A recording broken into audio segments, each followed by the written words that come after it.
noite. Espero que vocês estejam bem. Movimenta o corpo. Quem estiver sentado no chão, descruza as pernas. Sai um pouquinho da imobilidade, se reorganiza. Quem precisar mudar de lugar também. Eu vou precisar.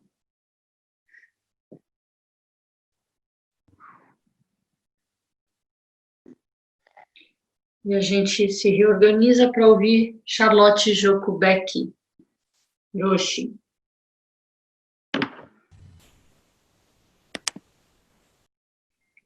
Vamos ver hoje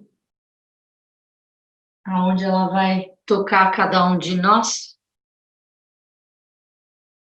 Eu espero que no cerne.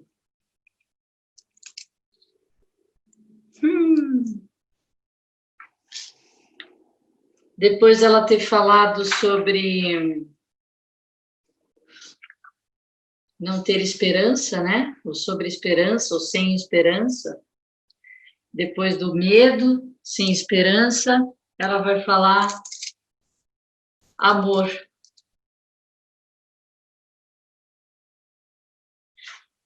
Amor é uma palavra que não se encontra muito nos textos budistas. O amor ou compaixão, sobre a qual falam, não é uma emoção, pelo menos não do tipo que estamos acostumados. Certamente não é o que definimos de amor romântico, que tampouco tem a ver com amor. É bom investigar o que é o amor e como está vinculado à nossa prática, pois os dois frutos de nossa prática são a sabedoria e a compaixão. Menzan Zenji, que viveu de 1683 a 1769, foi um dos grandes eruditos do Zen Soto. E mais do que alguns dos velhos mestres, torna clara a prática.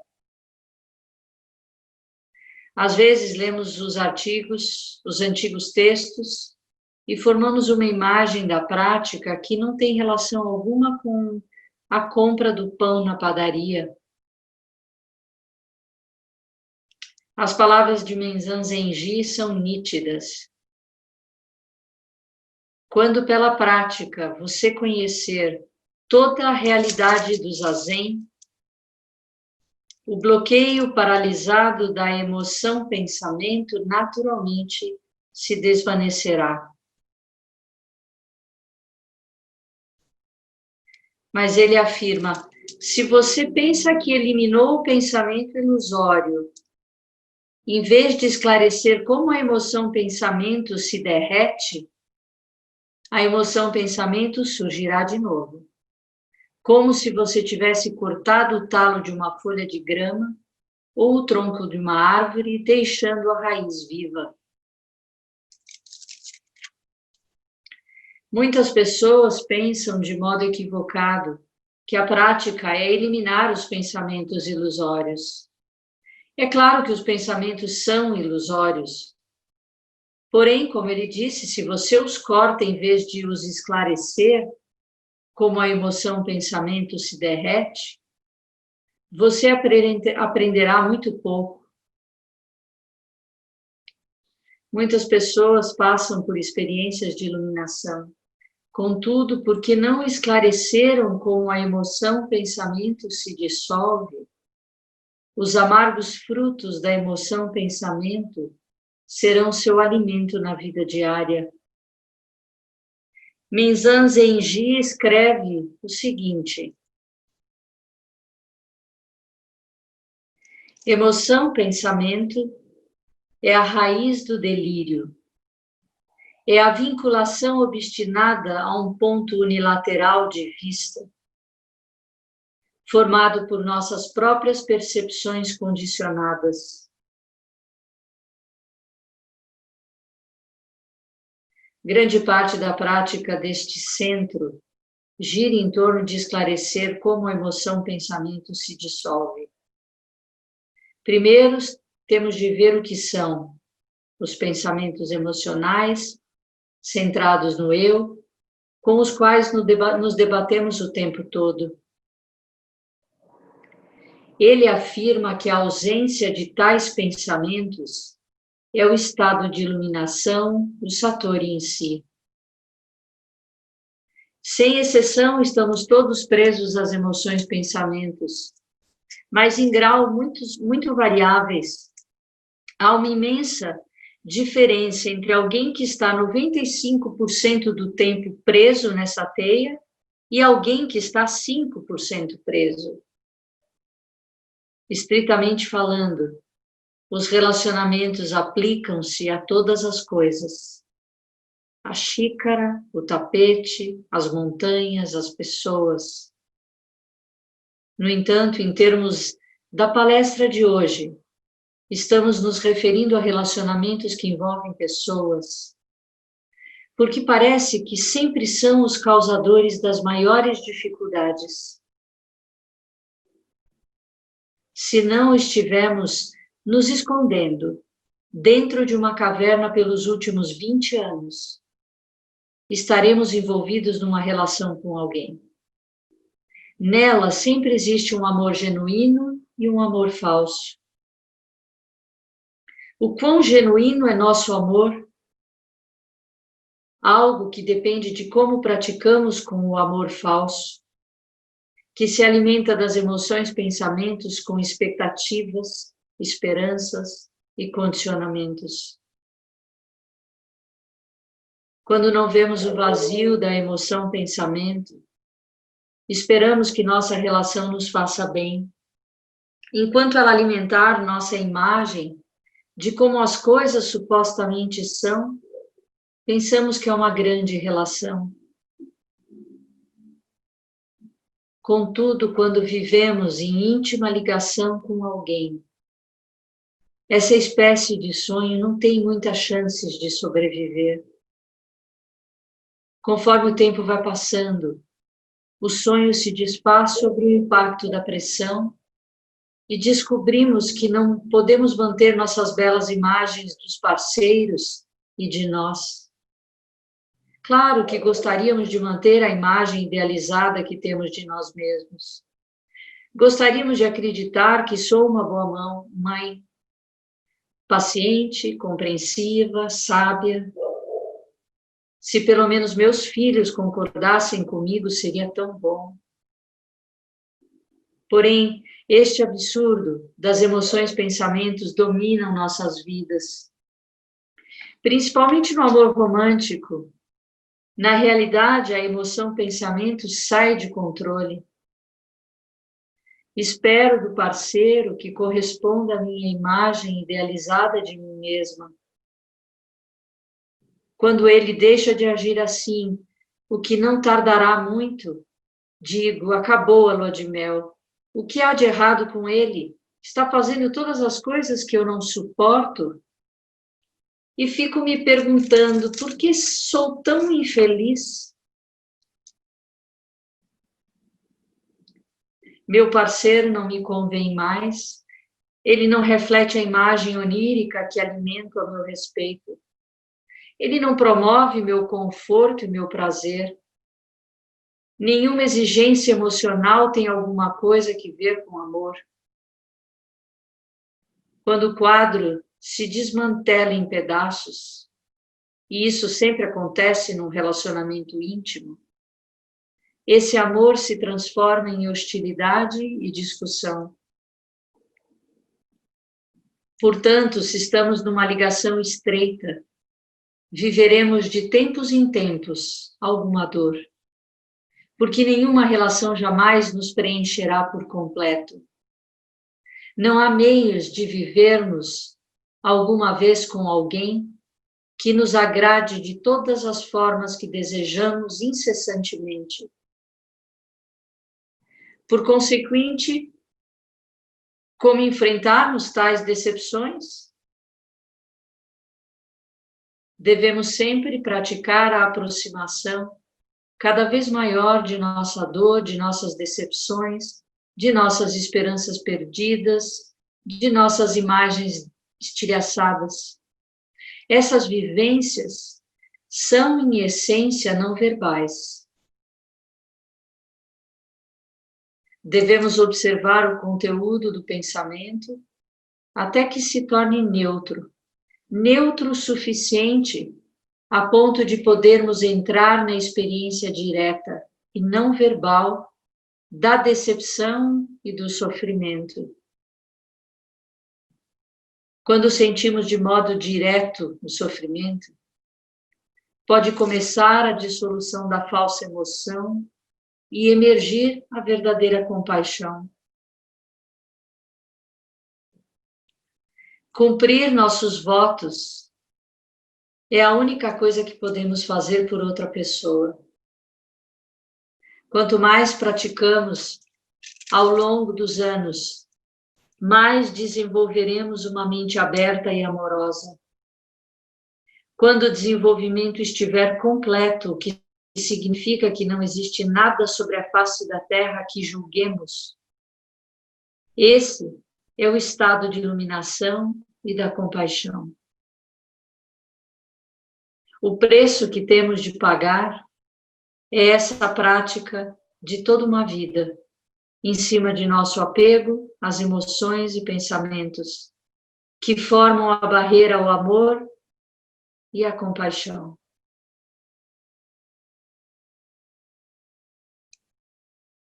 E ela encerra o terceiro capítulo, que trata sobre sentimentos, e o último foi o amor. O amor genuíno, que ela põe entre parênteses aqui como a compaixão.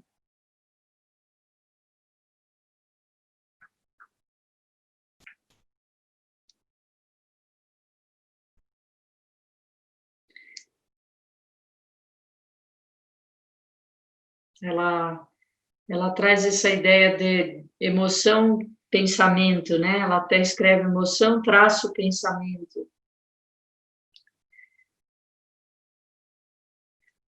É a raiz do delírio. É a vinculação obstinada a um ponto unilateral de vista. Emoções que surgem, né, pelo modo como a gente pensa. Pensamentos que provocam emoções.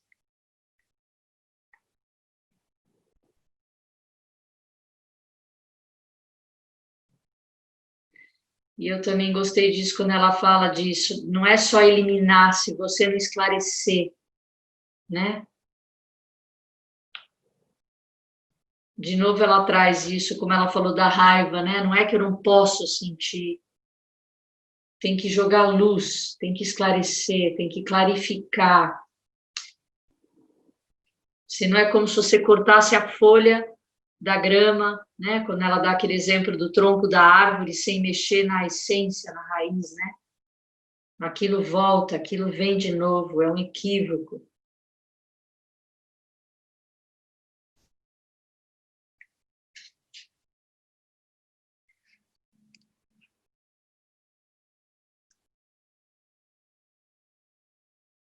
Devemos observar o conteúdo do pensamento até que se torne neutro o suficiente, a ponto de entrarmos na experiência direta.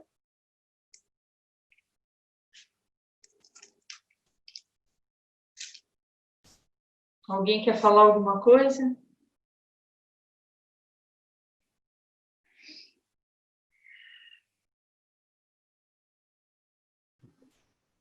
Sensei,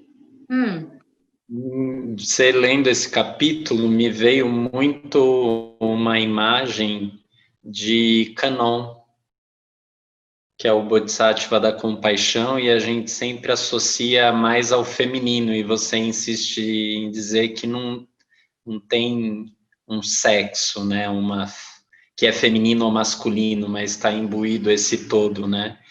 E o quanto o texto parece que permeia uma imagem, quanto a imagem parece que está nesse texto também, fazendo uma analogia desse masculino e feminino. E o quanto esse amor, ele pode ser, de vez em quando a gente passa por um relacionamento, mas ele permeia o todo, né? Eu fiquei com essa imagem de Kanon, assim, e que é esse Bodhisattva da compaixão. Sim. Kuan-Yin, Kanon, Avalokitesvara. Engraçado que até o som do nome é feminino, né? As imagens são quase todas femininas. E é engraçado que você está falando isso. Hoje a gente, no grupo de estudos de preceitos, hoje o Gustavo apresentou Mahaprajapati. Falou da linhagem das mulheres, falou desse caminho, dessa linhagem do Terigata, né? Da coletânea de poemas que homenageia a linhagem das mulheres. Muito bom, muito interessante. E sempre fica aquela questão, né, das 8 regras a mais que Shakyamuni Buda impôs para ordenar as mulheres na época, né, a Mahaprajapati. E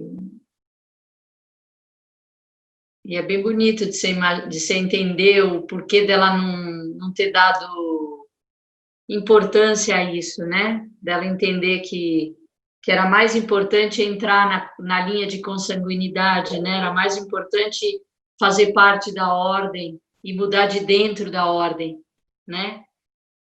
Pode ser consciente ou inconsciente, é um ato, como foi o ato de Shakyamuni Buda, foi um ato político, né? Porque ela aceitou essas 8 regras a mais, hoje nós estamos aqui, né? Mulheres monjas na nossa ordem, pelo menos, com condição de fazer a mesma coisa que qualquer homem, monge. Não é pelo gênero que isso se diferencia, é pelo caminho, pelo grau, pela hierarquia, pelo que já realizou, né? Mas, ao mesmo tempo, é isso. Se ela tivesse ficado fora, jogando pedra, né? Falando, isso não presta, porque não aceito, isso não é.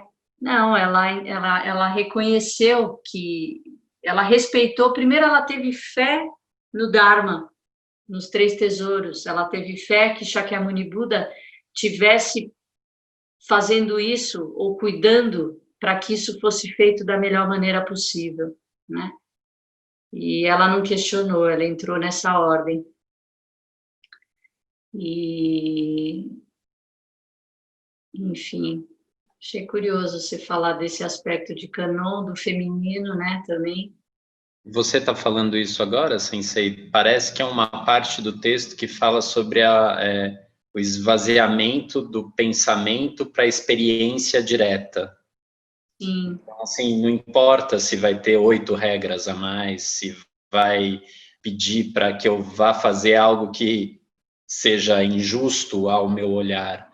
Eu penetro na experiência, eu quero algo a mais do que somente o meu achismo, o meu querer, a minha vontade. Tá? E aí parece que tem esse amor verdade, que é o amor que vira esse amor maior, Genuíno, como ela... genuíno ou na compaixão, sabe? Sim. É o amor refletido, sabe? Que você não vai em busca dele. É experiência pelo corpo e mente, mas sem estar pensando neste corpo e mente. Eu acho que é isso. O texto está falando bastante sobre isso. Sim. Muito bem, alguém mais? Gostaria de fazer um comentário. Oi, Breno. Oi. Então, eu reitero que eu sou ignorante, estou aprendendo com relação ao budismo. Mas isso não impede que eu possa estabelecer correlações com minha vida, né? Com a minha história. E o amor, esse amor não romântico, né? No sentido do afeto, de eu afetar e ser afetado também, né? Eu, desde jovem, de garoto, eu tenho uma perspectiva assim muito afetiva, no sentido de atingirmos uma sociedade, uma relação com o outro, com a outra, com todos, né, independente do sexo e da sexualidade de cada um, atingirmos a possibilidade de uma sociedade civilizada, com justiça social, com distribuição de renda e de riqueza, com cuidado com a natureza, já que somos aparentados, né? Aparentados com as plantas, com a floresta, com o índio. E chega um momento agora de uma certa melancolia, uma tristeza, porque eu tenho 71 anos de idade, chego assim à velhice e encontro novamente, né, um espectro de autoritarismo, né, de violência, de devastação do meio ambiente, de doença, né, e de fascismo até no campo político. Isso me deixa muito melancólico até, tristeza profunda. Mas mesmo assim, eu diria, eu ouvi uma frase essa semana num curso que a Carmen aqui está participando, que uma das psicanalistas disse uma frase que me tocou muito. Diante desse momento histórico que nós estamos vivendo, nós temos a obrigação de sermos protagonistas e não vítimas. Fiquei com isso. Com essa possibilidade de afeto e de amor mesmo, né? Não vítimas, protagonistas. Sim. É isso. Desculpa, tá um pouco distante do que o Alex, que aprendo muito com ele também, mas é isso. Não, mas eu acho que você falou tudo. Eu acho que você falou tudo. A gente tem que assumir o protagonismo mesmo e encará-lo dentro daquilo que a gente dá conta de fazer, né? Eu não sei se você já ouviu, Breno, não sei, porque eu já li, mas acho que eu não li aqui no Zazense, li faz tempo, um texto que o Ailton Krenak escreveu. Ele escreveu um livro pequenininho que chama O Amanhã Não Está à Venda. Eu vou compartilhar um minutinho, um trechinho desse texto do Krenak, que o Amanhã Não Está à Venda, que eu acho que tem a ver com um pouco o que você trouxe, tá? Que para mim é uma grande inspiração. Bom. Que diz, é um pedaço desse livro, né, dele. Ele diz assim: fomos, durante muito tempo, embalados com a história de que somos a humanidade e nos alienamos desse organismo de que somos parte, a Terra, passando a pensar que ele é uma coisa e nós outra, a Terra e a humanidade. Eu não percebo que exista algo que não seja natureza. Tudo é natureza, o cosmos é natureza. Tudo em que eu consigo pensar é natureza. Nós, a humanidade, vamos viver em ambientes artificiais produzidos pelas corporações, que são os donos da grana. Agora, esse organismo, o vírus, parece ter se cansado da gente, parece querer se divorciar da gente, como a humanidade quis se divorciar da natureza. Ele está querendo nos desligar, tirando o nosso oxigênio. Quando a Covid-19 ataca os pulmões, o doente precisa de um respirador, um aparelho para alimentação de oxigênio, senão ele morre. Quantas máquinas dessas vamos ter de fazer para 7 bilhões de pessoas no planeta? A nossa mãe, a Terra, nos dá de graça o oxigênio, nos põe para dormir, nos desperta de manhã com o sol, deixa os pássaros cantar, as correntezas e as brisas se moverem, cria esse mundo maravilhoso para compartilhar, e o que a gente faz com ele?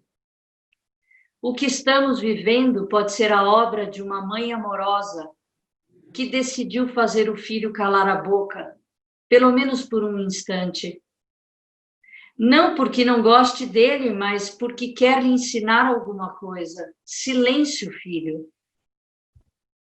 A Terra está falando isso para a humanidade. E ela é tão maravilhosa que não dá uma ordem, ela simplesmente está pedindo silêncio. Esse é também o significado do recolhimento. Quem dera eu pudesse fazer uma mágica para nos tirar desse confinamento, que pudesse fazer todos sentirem a chuva cair. É hora de contar histórias às nossas crianças, de explicar a elas que não devem ter medo. Não sou um pregador do Apocalipse. O que tento é compartilhar a mensagem de um outro mundo possível.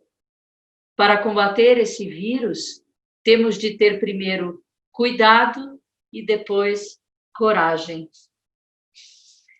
Muito bem, parabéns. Isso aí, Krenak. Muito bonito. Bonito, né? É por aí, é sermos protagonistas, é nesse sentido que ele traz, né? E a gente não deve se apequenar. Não estou dizendo que não há sofrimento, há sofrimento. Acho que todos nós, sem exceção, passamos por altos e baixos. Não é de agora, né? Não é só por causa da pandemia, o que você vem falando, são questões, como disse o jurista esses dias no Roda Viva, é um racismo estrutural, machismo estrutural, né? Uma dificuldade de entender que o amanhã não está à venda, que o caminho não é consumo, né? Para mim é isso que ele quer dizer, o caminho não é mais consumo, é menos, é menos. É menos julgamento, é menos expectativa, né? Como é que eu diminuo, como é que eu aproveito esse recolhimento que o Krenak fala, que a Mãe Terra está dizendo, silêncio, filho. A gente precisa diminuir, né? Então, eu achei muito lindo esse texto, é isso, sabe? É uma mãe amorosa dizendo, não está punindo ninguém, né? Está dizendo menos, se aquieta, se acalma, veja o que de fato você precisa para viver, né? Você tem comida, você tem abrigo, você tem possibilidade de encontro, de se relacionar, de manter afeto, né? De manter a compaixão, esse amor genuíno, tá bom, né? Por que mais? Então, eu entendo o que você fala, eu acho que é difícil não sucumbir, mas nós estamos sendo já protagonista. E um outro mundo tem que ser possível. Sim, é possível, e nós já estamos com ele. Eu acredito nessa onda, sabe?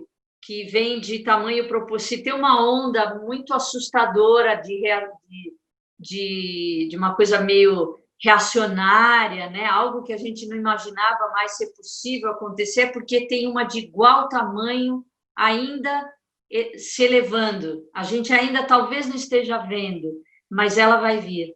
E quando essa onda levantar, a gente vai ser muito feliz, nós vamos nos alegrar e nós vamos ter que trabalhar para diminuir essa oscilação. Eu acho que é esse o ponto, não pode ter tanta desigualdade, nem entre o excesso de alegrias, de coisas boas, porque se tem demais, a natureza faz isso, que está em excesso, a natureza tira. Não pode ter excesso, porque se tem excesso na luz, tem excesso na sombra, né? E a gente talvez não percebeu isso, a gente achou que a nossa bolha estava dizendo algo, a gente não viu uma outra bolha, né? Mas é isso aí, obrigada pela tua colocação, acho que é isso a gente tem que falar sempre, sabe? Para a gente enxergar. Quer falar, Carmen? Não. Então, vamos obrigada. encerrar? Já falou. Então, vamos encerrar, vamos lá. Que os méritos de nossa prática se estendam a todos os seres e que possamos todos e todas nos tornar o caminho iluminado, sem exceção, todos e todas.